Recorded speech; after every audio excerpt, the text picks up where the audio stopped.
साथियों, प्रभु यीशु मसीह के मधुर और मीठे नाम में आपको मेरा प्रेम नमस्कार।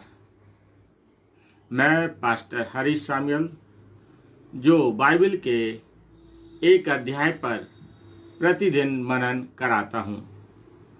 और हमारा जो मनन चल रहा है वो है पहला सामुएल की पुस्तक पर, और आज हमारा जो मनन है वो 14वें अध्याय पर है। और इस पर इसका जो शीर्षक दिया गया है, योनातन की विजय। और इस घटना को हम समझते जाएंगे। और ये जो घटना है पिछले अध्याय 13 से जुड़ी हुई घटना है, क्योंकि यहाँ पर जो हम देखते हैं 14 अध्याय के पद 1 से लेकर पद 5 तक, यहाँ पर दो लोग हैं जो एक हीरो के रूप में उभर रहे हैं। एक है योनातन और जो दूसरा है योनातन का जो हथियार ढोने वाला। तो जो योनातन है अपने हथियार ढोने वाले के साथ फलिस्तीनियों की जो चौकी है वहां पर जाते हैं, जाने का प्लान बनाते हैं। और प्लान इसलिए बनाते हैं क्योंकि फलिस्तीनी जो लोग हैं वो इस्राएल के विरुद्ध में डेरा डाले बैठे हैं कि युद्ध किया जाएगा। और जो इस्राएली लोग हैं और फलिस्तीनी लोग हैं, इनकी जब आप संख्या देखेंगे कि युद्ध इन दोनों का युद्ध होना है, तो इन दोनों के युद्ध में आप जिस बात को देखेंगे, इस्राएलियों के पास मात्र 600 लोग हैं। शाऊल और उसके पास जितने लोग हैं वो कितने 600 हैं। और जो फलिस्तीनी लोग हैं, जब आप उनकी संख्या को देखेंगे तो इसी पुस्तक के 13वें अध्याय पे, जिस पर मैंने कल मनन कराया था, तो जब आप पढ़ेंगे फलिस्तीनियों की संख्या को, तो जो फलिस्तीनी हैं उनके 30,000 रथ हैं। और 30 लिखा है 30,000 रथ और 6,000 सवार। और 13 अध्याय के पद 5 में लिखा है, और समुद्र की तीर की बालू के किनकों के समान बहुत से लोग इकट्ठे हो गए थे। कौन? ये फलिस्तीनियों के विषय में बताया जा रहा कि उनके 30,000 रथ हैं और 6,000 सवार हैं। और समुद्र की बालू की किनकों के समान फलिस्तीनी लोग इस्राएलियों के विरुद्ध में युद्ध करने के लिए तैयार हो गए। और जो युद्ध होने के लिए तैयार हो गए, और इस्राएलियों में आप देखिए कि जो इस्राएली लोग हैं, जब शाऊल ने शमूएल के आने का इंतजार ना करके खुद होम बलि और मेल बलि चढ़ाता है, कारण क्या था? जो उसके पास थोड़े बहुत सैनिक थे, जो इस्राएली थे, मात्र 3,000 शाऊल के पास, वो भी क्या हो रहे थे कि फलिस्तीनियों की भारी संख्या को देखकर वो लोग यहाँ वहाँ भाग रहे थे। और लिखा है, कोई झाड़ियों के बीच में, कोई दर्रों में, कोई गुफाओं में, कोई चट्टानों में, कोई गड्ढों में। ये कौन भाग रहे थे? इस्राएली लोग भाग रहे थे। लेकिन ऐसे समय में जो साहस का काम दिखाता है वो योनातन है। और योनातन अपने हथियार ढोने वाले को साथ में लेके बोलता है, चलो हम फलिस्तीनियों की चौकी में चलें। जब आप योनातन के साहस को देखते हैं तो कहीं ना कहीं ये जो योनातन है, ये एक बहुत अच्छे विश्वासी के रूप में हमें देखने को मिलता है। तो ये साहस दिखाता है। तो हम जो प्रभु यीशु मसीह की सेवा करने वाले लोग हैं, हमें योनातन से इस चीज को सीखना चाहिए। हम ये ना देखें हमारे विरोधी कितने लोग हैं, कितने लोग हमारे विरुद्ध में मोर्चा बांध के खड़े हैं। शैतान, उसकी सेना है, वो हमारे विरोध में है। और यदि आप देखें, जब प्रभु यीशु मसीह संसार में थे, जब प्रभु यीशु मसीह ने गिरासेनियों में एक दुष्ट आत्मा से ग्रसित व्यक्ति में से दुष्ट आत्मा निकाली, तो जब उससे पूछा तुम कौन है? तो वो बताते मैं सेना हूं। सेना मतलब लगभग 2000 के लगभग दुष्ट आत्माएं उसमें समाई हुई थी। तो हमारा हम जो सेवा में हैं, आप इस बात को मानिए कि आप हमेशा अकेले ही रहेंगे। और यदि आप पास्टर हैं तो आप याद रखिए, पास्टर के विषय में इस बात को कहा जाता है, पास्टर अकेला ही होता है। चर्च में रहे तो अकेला रहता है, और पास्टर जो भी है वो अकेले ही उससे हर चुनौती का सामना करना पड़ता है। पास्टर के साथ लोग खड़े नहीं होते हैं। चर्चाएं बहुत बनती हैं कि आगे बढ़ो, हम आपके साथ हैं, पर वास्तव में जो इतिहास है और जो पास्टरों का अपना अनुभव है, तो कलीसिया में पास्टर अकेला रहता है।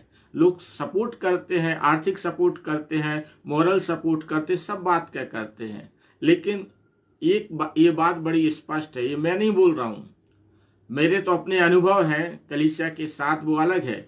पर कलीसिया के साथ जो अनुभव है तो इसका मतलब ये नहीं है कलीसिया बुरी है। हम कलीसिया के क्या है, जब पास्टर रहते हैं तो हम उसके एक पिता के रूप में होते हैं, तो हमें पास्टर को अच्छा बुरा सब कुछ सहन करना पड़ता है, ठीक है ना। तो पास्टर कलीसिया में अकेला होता है, सहयोग करने वाले बहुत लोग होते हैं, लेकिन कहीं ना कहीं पास्टर अकेला, यहाँ तक उसकी पत्नी साथ नहीं होती है कई मुद्दे पर ये अलग विषय है। पर एक पास्टर के लिए जो होना चाहिए, साहस से भरा होना चाहिए। जब तक साहस से आप भरे नहीं रहेंगे, तब आप में संभावनाएं नजर नहीं आएंगी, क्योंकि हम मसीह जो लोग हैं, हम उन शक्तियों को नहीं देखते हैं, हम उसके पीछे की जो शक्ति है जो हमारे पक्ष में है, हमें उस पर क्या करना है, दृष्टि डालना है। और परमेश्वर अपने लोगों की आंखें खोलता है। ये आगे जाके हम जब राजाओं की पुस्तक पर मनन करेंगे, तो जब एलिशा के विरुद्ध में लोग जो छावनी डाली जाती है, आराम का सेना पूरा उसको घेर लेता है, तब जो एलिशा का जो टहलुआ था वो घबरा जाता है और एलिशा से बोलता है, अरे हम तो चारों तरफ से घिर गए हैं। एलिशा ने कहा, डरने की आवश्यकता नहीं है। वो बोलता प्रभु से प्रार्थना करता है, प्रभु इसकी आंखें खोल दे। और जब उसकी आंखें खोल देता है प्रभु, तो बोलता है जा देख के आ। तब वो क्या देखता है कि अरामी की सेना के पीछे अग्निमय दूतों की सेना खड़ी है। एलिशा बोलता है, जो हमारी ओर है वो उनसे कहीं शक्तिशाली है। तो जो योनातन है, ये संभावनाओं को देखने वाला व्यक्ति और बड़ा साहसिक व्यक्ति हमें देखने को मिलता, और इसके लिए एक बड़ा अच्छा सहायक भी मिलता है, जो इसका हथियार ढोने वाला है। जब इसका हथियार ढोने वाला, जब हम आगे पढ़ेंगे, तो इसका हथियार ढोने वाला भी एक साहसिक व्यक्ति है। तो हमें जब अपनी टीम बनाते हैं सेवा कार्य में, तो हमें साहसिक लोगों की टीम बनाना है। और इस बात को जब आप न्यायों की पुस्तक में पढ़ेंगे, तो जब परमेश्वर ने गिदोन से कहा कि अब तुम्हें मिद्यानियों पर चढ़ाई करना है, तो गिदोन के साथ ढेर सारे लोग खड़े हो गए थे। तो परमेश्वर ने गिदोन से बोला, इनसे बोल दे जो डरते हो कांपते हो अपने घर लौट जाएं। तो जो ढेर सारे लोग थे सब वापस हो गए थे, फिर मात्र 10,000 बचते हैं। परमेश्वर कहता हम इनसे भी नहीं, और फिर भी इनसे बोलता है, फिर भी यदि किसी को डर और झेप लगता हो वो लौट जाए। परमेश्वर साहसिक व्यक्तियों को चुनता है। और फिर परमेश्वर गिदोन की घटना जानते हैं, वो 300 को जो कुत्ते जैसे चपड़ चपड़ करके पानी पीते हैं, परमेश्वर ने कहा ये सही है, उनके द्वारा लड़ते हैं। तो हमारी टीम, जब हम टीम बनाएं, सेवा कार्य में टीम बनाएं, तो याद रखना हमें डरपोकों की टीम नहीं बनाना। डरपोकों का तो जो स्थान है वो स्वर्ग में है ही नहीं। वो तो लिखा है प्रकाशित वाक्य के अंतिम अध्याय में, डरपोकों का भाग उसमें है जो झील आग और गंधक से जलती है। तो हम जब टीम बनाते हैं तो हमें अपनी टीम में ऐसे लोगों का चयन करना है जो साहसिक हो, जो इस बात को कहने में हूं, हाँ हम कर सकते हैं, परमेश्वर का राज जो बढ़ रहा है वो ऐसे नहीं बढ़ा है डरपोकों के कारण से। उन मिशनरियों को याद करिए जो मिशनरी अपने देश को, चाहे वो इंग्लैंड से हो, चाहे अमेरिका से हो, चाहे स्विट्जरलैंड से हो, इटली से हो, आप जो तमाम मिशनरियों को देखते हैं जो अपने देश को छोड़कर भारत में आकर और विश्व के कोने कोने में जाके सेवाएं दिए, उनमें साहस था। उनने ये नहीं देखा हम किन के बीच में जा रहे हैं, किस चौकी में जा रहे हैं जहाँ पे हमें घात कर दिया जाएगा, हमें मार दिया जाएगा। वो इस उम्मीद से और साहस से आए थे हम उनकी चौकियों को जीत लेंगे। आप सोचिए, भारत में जिन्होंने बाइबल का अनुवाद किया है विलियम कैरी, यदि मैं सही गलत ना हूं, क्योंकि संदेश सुनाते समय याद आता है तो कई बार नाम मिस हो जाता है। विलियम कैरी जो भारत में आए, उन्होंने बाइबल का हिंदी में अनुवाद किया, बांग्ला में किया और भी कई भाषाओं में अनुवाद किया। जब वो यहाँ पर आए, उनके एक के बाद उनके बच्चे भारत के जो माहौल है, एटमॉस्फेयर है, इसमें वो उसको नहीं ढल पाए। यहाँ को सूट ना करने के कारण से उनके बच्चे मर गए। ग्राहम स्टैंड की ये ताजी घटना है। भारत में सेवा कर रहे थे, किनके बीच में कर रहे थे? कुष्ठ से पीड़ित लोगों के बीच में कर रहे थे। बलिदान हो गए, प्रभु के लिए शहीद हो गए, परंतु उन्होंने आने के पहले नहीं सोचा था हम किन के बीच में जाए, पर सेवा का उनमें क्या था? साहस था, और उन्होंने अपने कार्य किए। और भारत में आज जो हमारे पास सुसमाचार पहुंचा है, विलियम कैरी जैसे लोगों से पहुंचा है, ग्राहम स्टैंड जैसे लोगों ने पहुंचाया है, और भी मिशनरी जिनके नाम शायद मैं नहीं जानता, लेकिन आप लोग जो जानकार हैं जानते हैं हर क्षेत्र में जगह जगह अलग अलग मिशनरी आए। मैं चापा क्षेत्र के आसपास में देखता हूँ, वहाँ मेनोनाइट से संबंधित मिशनरी आए। हर जगह जो अलग अलग जो हम डिनोमिनेशन के रूप में देखते हैं या जो नाम देखते हैं, वो मिशनरियों के नाम से जो अस्पताल हैं या स्कूल बने हैं, वो मिशनरियों ने क्या किया है? अपने घर परिवार छोड़ के आए। तो ऐसे साहस के साथ हमें सेवा में आगे बढ़ना चाहिए, क्योंकि हमारी जीत दिलाने वाला परमेश्वर है। जिस बात को हम फिर योनातन के विश्वास को हम देखेंगे 14वें अध्याय के पद 6 से, जब आप 15 पद तक पढ़ेंगे तो शुरुआत होती है 6 अध्याय से। तो जो योनातन है वो उसके अंदर एक जो विश्वास था कि हमें जीत परमेश्वर देगा, और उस जीत को लेके जो हम देखने को मिलता है तो 6 पद में लिखा है, तब योनातन ने अपने हथियार ढोने वाले जवान से कहा, आ हम उन खतना रहित लोगों की चौकी के पास जाएं, क्या जाने यहोवा हमारी सहायता करे, क्योंकि यहोवा के लिए कोई रुकावट नहीं है, और कि चाहे तो बहुत लोगों के द्वारा और चाहे तो थोड़े लोगों के द्वारा छुटकारा दे दे। जो योनातन है उसका विश्वास बड़ा क्लियर है। जो क्लियर है वो ये है कि हमारी सहायता यदि परमेश्वर की ओर से होगी तो जो जीत पाने के लिए कोई रुकावट नहीं है, क्योंकि परमेश्वर की जो जीत दिलाने का संबंध है वो संख्या से नहीं है कि फलस्तीनियों की संख्या समुद्र की बालू के किनकों के समान है, उसके पास 30,000 रथ हैं, 6,000 सवार हैं। इससे कोई अंतर नहीं पड़ता है। परमेश्वर को यदि अपने लोगों को जीत दिलाना है तो परमेश्वर जीत दिलाएगा, और उसकी द्वारा दिलाई गई जीत पर हमें कभी भी वो कहना चाहिए शंका नहीं करना है, दिलाएगा। क्योंकि योनातन ने,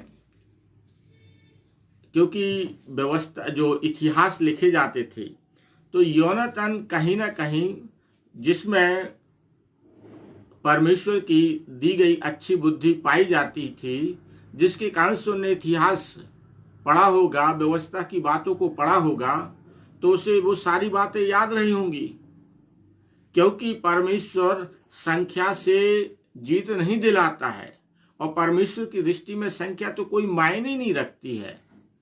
क्योंकि यदि परमेश्वर ने इस बात को ठान लिया कि आपको जीत देना है, आपको सफल करना है, आपको विजय के उत्सव में ले चलना है, तो परमेश्वर ले चलेगा।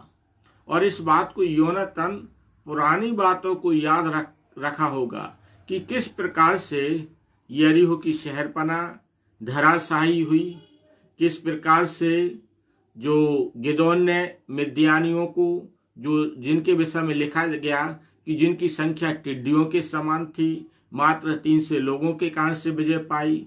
यहोशू के समय में जब एमोरियों के 5 राजा इकट्ठे होते हैं और वो यहोशू और इस्राएलियों पर आक्रमण करते हैं, तो परमेश्वर ने आकाश से बड़े बड़े पत्थर और ओले गिराकर और आकाश में सूर्य आइलोन को और चंद्रमा को 4 पहर तक थमा के रखा। तो ये सारी घटना को वो पढ़ रहा है। इसके बाद ताजी ही घटना जो शामिल की ही पुस्तक में पाई जाती है और जो उसका पिता शाऊल है, जिसके साथ घटना घटती है, जिससे हम यदि पढ़ना चाहें तो 11वें अध्याय में ही जो है कि जब अम्मोनी नहास ने गिलाद की याबेश के विरुद्ध में विरुद्ध में छावनी डाली और वो भी संख्या में भारी थे, तो शाऊल में जलन उत्पन्न हुई थी। और शाऊल क्या है, उस गिलाद के याबेश यानी इस्राएली लोगों के पक्ष में उनको बचाने के लिए अम्मोनी नहास से लड़ता है। और जो लड़ने के समय जब हम आगे पढ़ते हैं तो परमेश्वर आकाश से बादल गरजाए और कड़ाके के जब बादल गरजे तो उसमें जो फलिस्तीनी लोग थे वो इस्राएलियों के सामने गिरते गए और इस्राएली शाऊल उन्हें मारता गया। इस बात को योनातान जानता था। अर्थात जिससे हम एक चीज और समझ सकते हैं, हमें हमारा इतिहास मालूम होना चाहिए। यदि आपको अपना इतिहास नहीं मालूम है तो ये मानिए कि आपकी आने वाली पीढ़ी नाश हो जाएगी। नहीं तो इतिहास की पुस्तक चाहे स्कूल में हो चाहे बाइबल में, इतिहास की पुस्तकें क्यों रखी गई? इसीलिए रखी गई, हमें अपना इतिहास मालूम होना चाहिए। तो ये योनातान को इतिहास की बातें मालूम थी कि किस प्रकार से परमेश्वर संख्या बल से नहीं, परमेश्वर न थोड़े से न बहुत से, जिसे छुटकारा देना चाहता है और जिसके साथ खड़ा होता है उसे छुटकारा देता है। और इसके साथ जो हथियार ढोने वाला था वो भी इसके साथ बड़ी मजबूती के साथ हाँ में हाँ मिलाता है और कहता है, उसके हथियार ढोने वाले ने उससे कहा, जो कुछ तेरे मन में हो वही कर, उधर चल, मैं तेरी इच्छा के अनुसार तेरे संग रहूंगा। अर्थात मनोबल बढ़ाने वाले लोग साथ में होना चाहिए। डरपोक तो जो इस्राएली लोग थे तो वो छितर बितर हो गए थे गड्ढे में। अब जितने भी बचे थे इस्राएली कहना चाहिए निडर ही थे, और उनमें ज्यादा मजबूत निडर कौन है? यहाँ पर हथियार ढोने वाला योनातान का साथ देता है। और इस प्रकार से ये आगे जब हम देखते हैं तो योनातान और हथियार ढोने वाला उनकी फलिस्तियों की छावनी में जाते हैं, उनको मार गिराते हैं। और मार गिराते हैं तो आप फिर यहाँ पर जो आप देखेंगे तो परमेश्वर से वो चिन्ह मांगता है, यहोवा से चिन्ह मांगता है। और इस्राएलियों की एक बहुत अच्छी बात भी कहना चाहिए, और जो बात जब नए नियम में आई तो वो भी एक विकृत रूप ले लिया था। परमेश्वर की हाँ है या नहीं, परमेश्वर की मर्जी है या नहीं, उसके लिए चिन्ह की मांग करते थे इस्राएली लोग। पर नए नियम में लोग प्रभु यीशु मसीह से बार बार चिन्ह की मांग करते थे, तो प्रभु यीशु मसीह ने फिर उन्हें लताड़ा था कि तुम दुष्ट जाति के लोग जो बार बार चिन्ह ढूंढते हो, मांगते हो, योना को छोड़कर कोई चिन्ह नहीं दिया जाएगा। ये नए नियम की बात प्रभु यीशु मसीह। लेकिन पुराने नियम में इस्राएली लोग कोई भी चीज करने के पहले एक चिन्ह मांगते थे कि परमेश्वर की मर्जी है या नहीं, कि हम अपनी ही मर्जी से करते चले जाएं। तो योनातान ने भी चिन्ह रखा था, मैं और बहुत से बता सकता हूँ। गिदोन ने भी चिन्ह रखा था, तो बहुत ऐसे चिन्ह है। गिदोन ने भी मांगा, चिन्ह रखा। और यदि हम मूसा से देखें तो मूसा भी चिन्ह मांगता है कि इस्राएली लोग पूछेंगे किस परमेश्वर ने भेजा, तो मैं क्या बताऊंगा। तो ये सारे चिन्हों की बातें जब आप पढ़ेंगे तो आपको मालूम पड़ेगा। यहाँ भी योनातान एक चिन्ह का मांग परमेश्वर से करता है, और जो चिन्ह की मांग करता है वो क्या रहती है कि यदि इस्राएली लोग, जो फलस्तीनी लोग, जब ये उनके पास जाएंगे और बोलेंगे वहीं ठहरे रहो, तो समझ जाएंगे कि परमेश्वर की मनसा नहीं है कि फलस्तीनी हमारे हाथ में करेगा। और जब वो बोलेंगे आ चढ़ा, चढ़ाने का मतलब है चढ़ाई कर देना, तो यहोवा का ये द्वारा ये हमें चिन्ह होगा। और जैसे ये फलस्तीनियों की चौकी में जाते हैं और जब ये बोलते हैं फलस्तीनी लोग योनातान से आ चढ़ा, तो योनातान भी चढ़ाता, उसके साथ पीछे हथियार ढोने वाला, और फिर ये उनको मारते जाते हैं, और पीछे हथियार ढोने वाला भी मारता जाता। ये गिराता जाता है योनातान, और ढोने वाला बिल्कुल मारता जाता है। तो परमेश्वर के लिए क्या कम क्या ज्यादा, जिसके ऊपर परमेश्वर का आत्मा उतरता है, जिसके मन में परमेश्वर का आत्मा रहता है, वह जय पाता है। आज भी संसार में शैतान पर जय पाने के लिए आपको परमेश्वर की बातों को याद रखना पड़ेगा, और उन बातों को रख के आपको क्लेम करना पड़ेगा। आप प्रार्थना करते हैं तो प्रार्थना में एक चीज को याद रखा करिए कि प्रार्थना करते हैं तो केवल ये प्रार्थना मत करिए प्रभु मेरा बच्चा बीमार है चंगा कर दे, मेरी सास बीमार है, मैं बीमार हूं चंगा कर दे। ये प्रार्थना करते अच्छी बात है, परमेश्वर चाहता भी हम उससे प्रार्थना करें, लेकिन हमारी प्रार्थना में क्लेम भी होना चाहिए। कैसे क्लेम होना चाहिए? प्रभु आपने यायर की बेटी जो मर गई थी, वो उसमें आपने जान फूंक दिया। आपने अंधे बर्तुलमय को आंखें दृष्टि दान दे दिया। आपने कुष्ठ से पीड़ित व्यक्ति के लिए शुद्ध कर दिया। आपने लकवा से ग्रसित व्यक्तियों को चंगा किया। 38 वर्ष के उस रोगी को जो बैतसैदा के कुंड के पास बैठा था, आपने उसे चंगा किया। आपने उसे चंगा किया जो खाट पर से 4 मनुष्यों के द्वारा नीचे लटकाया गया था। आपने उससे कहा अपनी खाट उठा और चल फिर।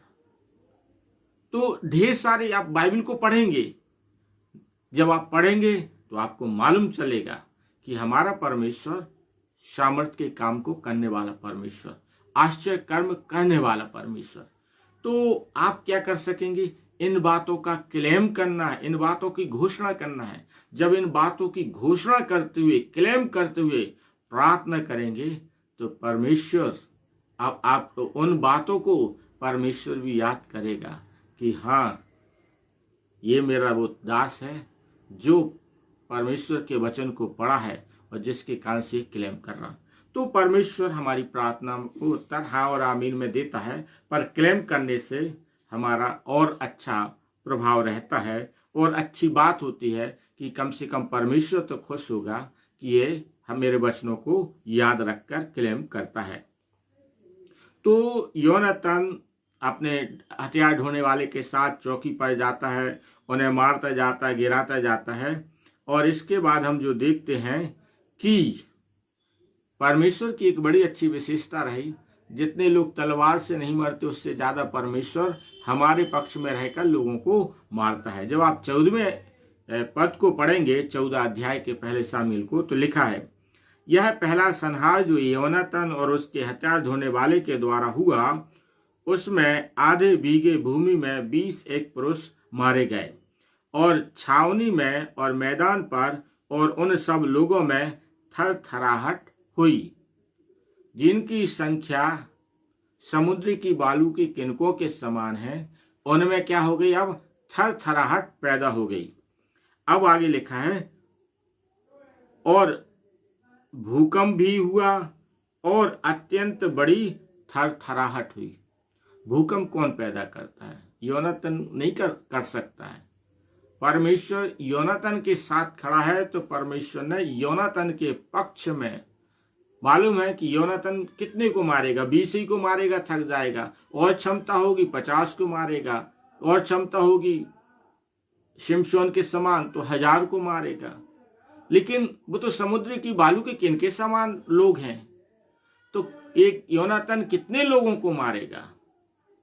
परमेश्वर ने कहा इनको एक झटके में, भूकंप आया और एक झटके में कई लोगों को परमेश्वर ने क्या कर दिया, निपटा दिया। कई लोगों को परमेश्वर ने मार दिया और थरथराहट उनमें पैदा कर दी। यही बात हमें समझना है। हमारी ओर से परमेश्वर लड़ता है, हमें संख्या पर ध्यान नहीं देना। लंबा हो जाएगा मनन, हम थोड़ा सा अब आगे बढ़ते हैं। फिर हम यहाँ पर देखते हैं पलिश्ती जो शीर्षक दिया गया है 14वें अध्याय के पद 16 से जब हम मनन करेंगे तो लिखा है पलिश्तियों की पराजय। अर्थात अब पलिश्तीनियों की क्या है, जब पलिश्तीनियों की पराजय, क्योंकि परमेश्वर ने क्या कर दिया, योनातान के साहस और विश्वास को देखकर योनातान के पक्ष में भूकंप ला दिया और अब पलिश्तीनियों में थरथराहट पैदा हो गई। जब ये सारी बातें घटना हो रही थी तो जो शाऊल है, और शाऊल क्या है, देखें बिन्यामीन के गेबा में शाऊल के पहरुओं ने दृष्टि करके देखा कि वह भीड़ घटती जा रही है। अब यहाँ पर अभी शाऊल को मालूम नहीं है कि योनातान ने क्या कर दिया और पलिश्तीनियों के बीच में क्या हो रहा है। वो अपनी ही गिनती, जो उसकी 600 की गिनती है, वो उसी गिनती में जो पहरुए था वो देखा कि यार कुछ संख्या तो कम हो गई है। तो इसकी रिपोर्टिंग होती है शाऊल के पास। शाऊल बोलता है गिनती कर। जब गिनती की जाती है तो 2 लोग कम मिलते हैं। अब इनके नाम कैसे समझ में आता है, जो योनातान है वो शाऊल का पुत्र है, तो जिसके कारण से ये बात बड़ी स्पष्ट आ गई कि योनातान, और योनातान के साथ उसका साथी कौन था, हथियार ढोने वाला। तो ये चीज बड़ी क्लियर हो गई, 2 लोग कम है और 2 लोग कौन है, योनातान और उसका हथियार ढोने वाला नहीं है। अब हथियार की बात आती है तो याद रखना, हथियार केवल जो तलवार थी शाऊल के पास थी और योनातान के पास, और इस्राएलियों के पास हथियार नहीं थी, जिसे हमने पिछले 30 अध्याय में देखा। और जब ये देखा ये लोग नहीं हैं, और फिर धीरे से इन्हें सुनाई देता है, ये वाचा का भी संदूक इनके साथ था। फिर क्या सुनाई देता है, जब आप 9वें अध्याय में पढ़ेंगे, 9वें पद में पढ़ेंगे, तो पलिश्तीनियों की छावनी में से हुल्लड़ अधिक बढ़ गया। तब शाऊल ने देखा पलिश्तीनियों में क्या है, हाहाकार मचा हुआ है। और फिर उसने क्या किया, 20 पद में लिखा है, तब शाऊल और उसके संग के सब लोग इकट्ठे होकर लड़ाई में गए, और वहां उन्होंने क्या देखा, एक एक पुरुष की तलवार अपने अपने साथी पर चल रही है और बहुत बड़ा कोलाहल मच रहा है। भूकंप से परमेश्वर ने उन्हें थरथरा दिया। फिर दूसरी क्या बात देख रहे हैं, पलिश्तीनियों में एक एक साथी एक दूसरे पर क्या कर रहे हैं, आक्रमण कर रहे हैं, एक दूसरे को घात कर रहे हैं। अर्थात इस्राएलियों को घात करने की आवश्यकता नहीं पड़ रही है। परमेश्वर ने जो स्थिति पैदा कर दी, वो एक साथी दूसरे साथी को क्या कर रहा है, नाश कर रहा है। यही घटना गिदोन के समय में भी देखते हैं कि जब गिदोन 300 लोगों के साथ मशाल और एक मशाल और जिसको मटके से ढाके हुए थे, और एक हाथ में क्या है, नरसिंगा लेके फूंक रहे थे। तो जो मिद्यानी लोग वो क्या कर रहे थे, एक दूसरे के ऊपर तलवार चला रहे थे एक दूसरे पर। और यहां पर भी वही चीज देखने को मिलती है, एक दूसरे को पलिश्तीनी क्या कर रहे हैं, एक दूसरे पर तलवार चला रहे हैं। तो फिर शाऊल को बल मिल गया, फिर शाऊल भी उनको मारता है। और जब शाऊल लड़ता है तो फिर वो लोग जो इस्राएली इनकी संख्या को देखकर बिलों में घुस गए थे, झाड़ियों में घुस गए थे, गड्ढे में घुस गए थे, अब वो भी निकल के आने लगे और वो भी क्या करने लगे, शाऊल का साथ देने लगे। तो प्रियो, जब हम विजय के साथ आगे बढ़ते हैं परमेश्वर के द्वारा, तो हमें जो लोग शुरू में मुझे और आपको छोड़ देते हैं, बाद में वो लोग भी परमेश्वर हमारे साथ जोड़ देता है। और इस प्रकार से परमेश्वर ने इस्राएलियों को क्या किया था, उनसे, किनसे?